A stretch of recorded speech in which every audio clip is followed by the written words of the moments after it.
Тапқыр қоян. Аңдардың патшасы арыстан бәйге жариялапты.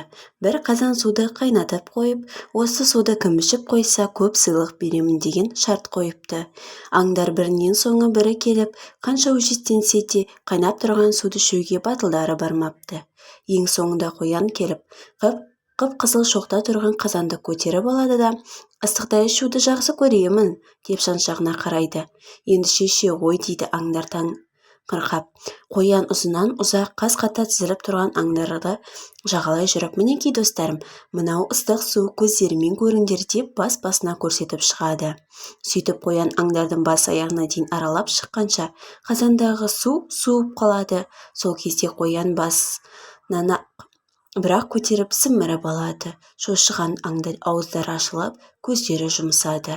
Ал алданған арыстан патша қоянға көп сыйлықтарын бергізіп, міне нағыз ер деп мақтапты. Балақай, ертегі ұнаған болса менің парақшама тіркеліп кет.